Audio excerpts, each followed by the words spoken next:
आज इस वीडियो के अंदर हम बात करने वाले हैं 2024 के बारे में, जो ठीक 2 महीने बाद आ जाएगा।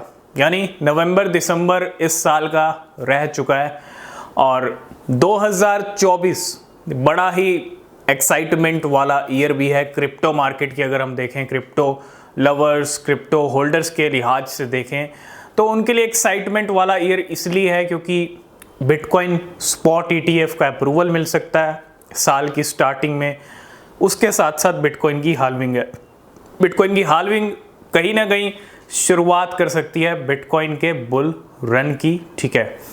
तो इसलिए 2024 को काफ़ी ज़्यादा एक्साइटेड है क्रिप्टो कम्युनिटी। लेकिन देखो, क्रिप्टो की जहाँ तक हम बात करते हैं, चाहे कोई भी मार्केट हो, चाहे स्टॉक मार्केट की बात करें, फॉरेक्स की बात करें, 2024 आने तो वाला है, लेकिन 2024 को समझना भी ज़रूरी है। 2024 कहीं ना कहीं एक टफ ईयर हो सकता है। टफ ईयर मैं क्यों कह रहा हूँ और इसको भी आप समझिएगा, क्योंकि 2024 में ना बहुत कुछ होने वाला है, बहुत कुछ। सबसे पहली चीज़, इंडिया में इलेक्शन है, यूएस के अंदर इलेक्शन होने वाले हैं, ठीक है। यूएस में जो कुछ भी होता है ना, उसका इम्पैक्ट हम मार्केट पे देखते हैं। इसके अलावा इंडिया और यूएस की बात नहीं, बहुत सारी कंट्रीज में इलेक्शंस का ईयर भी आप कह सकते हो एक तरह से 2024 को। ये तो हो गए इलेक्शन वाले इवेंट, लेकिन जो इस साल स्टार्टिंग हो रही है, जो अब कुछ हो रहा है, अगर ये अगले 2 महीने भी टिक गया तो फिर 2024 एक टफ ईयर इसलिए भी हो सकता है क्योंकि आपने देखा वर्ल्ड वॉर 3, आपने देखा होगा बहुत बार ट्रेंड होता है एक्स के ऊपर, ट्विटर के ऊपर। और वो ट्रेंड होने का रीज़न क्या है? ट्रेंड होने का रीज़न आप देखो, रशिया यूक्रेन का वॉर आपस में चल रहा है जो अभी तक रुका नहीं है, जो कि बिल्कुल भी अच्छी बात नहीं है। अब मैं ऐसे इवेंट्स की बात क्यों कर रहा हूँ? मैं इकोनॉमिक, ये जो मैक्रो इकोनॉमिक सिचुएशंस हो गई, वॉर की सिचुएशंस हो गई, अगर इनकी बात नहीं करेंगे ना तो क्रिप्टो में आप बड़ा लॉस खा जाओगे। क्यों? क्योंकि ये सिचुएशन ऐसी सिचुएशन है जो, वॉर सिचुएशन क्या करती है? वॉर सिचुएशन अच्छी तो नहीं है, तो क्रिप्टो मार्केट के लिए अच्छी कैसे हो सकती है? आप खुद समझो, ठीक है। तो बिल्कुल भी अच्छी नहीं हो सकती। वॉर सिचुएशन मार्केट्स को भी भयंकर वाला क्रैश कर सकती हैं। और ऐसा मैं क्यों कह रहा हूँ? मैं आपको डरा नहीं रहा हूँ, मैं आपको समझा रहा हूँ। रशिया यूक्रेन का वॉर चल रहा है, पहले उनका स्टार्ट हुआ, अभी रिसेंटली इजराइल और फ़लस्तीन का, इनका भी चल रहा है।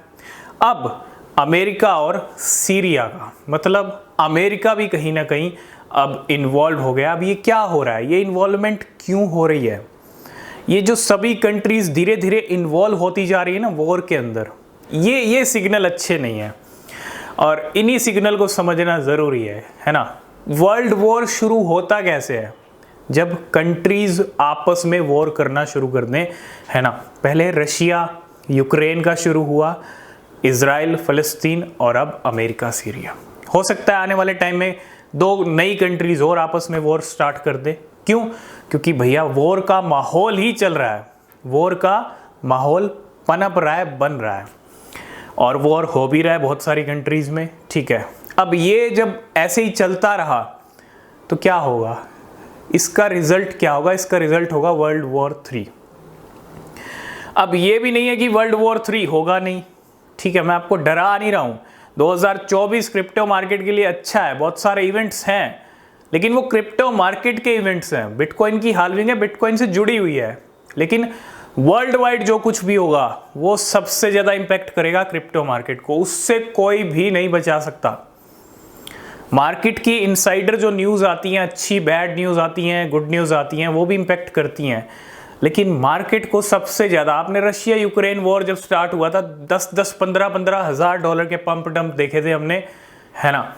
इतने बड़े क्रैश देखे थे हमने, पंप भी देखे, और वॉर सिचुएशन अच्छी नहीं है। 2024 में इलेक्शंस, और हो सकता है कि वर्ल्ड वॉर 3 की स्टार्टिंग भी हो जाए, क्योंकि वो कब स्टार्टिंग हो जाए, कैसे स्टार्टिंग हो जाए, किसी को नहीं पता।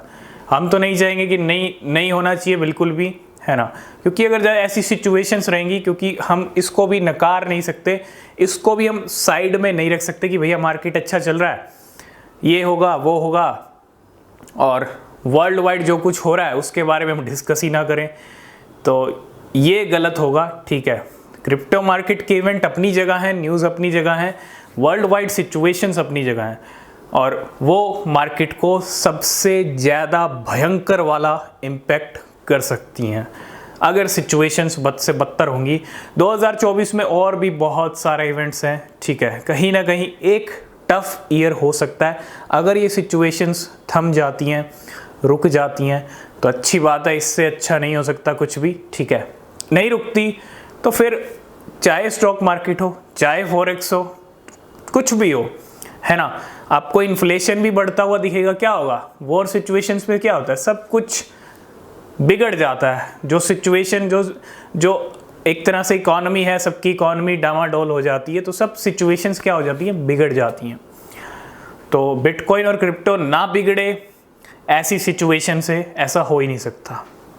हम डरा नहीं रहे हैं, समझा रहे हैं, और ये भी आंख बंद करके मत भूल जाइएगा कि भैया ऐसी सिचुएशन चल रही हैं, इनको चलने दो और हम क्रिप्टो में अपना पैसा इन्वेस्ट कर रहे हैं। ठीक है, इन्वेस्ट सभी कर रहे हैं, लेकिन सिचुएशंस क्या चल रही हैं, क्या से क्या हो जाए, उसके ऊपर भी आपका पूरा फोकस होना चाहिए। इसलिए हम 2024 के बारे में डिस्कस कर रहे हैं। नवंबर दिसंबर बड़ा इंपॉर्टेंट है। अगर और कंट्रीज़ इन्वॉल्व होती हैं तो फिर अच्छी बात नहीं है 2024 के लिए, है ना। बाकी जो अपडेट रहेंगे क्रिप्टो को लेके, वर्ल्ड वाइड सिचुएशंस को लेके, मैक्रो इकोनॉमिक, फाइनेंशियल जितनी सिचुएशंस हैं जो मार्केट्स पे असर डालती हैं, उनके बारे में जो भी अपडेट रहेगा हम डिस्कस करते रहेंगे। ठीक है, तो आज की इस वीडियो को करते हैं यहीं पे एंड। किसी भी क्रिप्टो में अगर आप इन्वेस्ट कर रहे हो तो हमेशा अपनी रिसर्च करें, वो बहुत ज़रूरी होती है। तब तक के लिए बाय बाय, टेक केयर।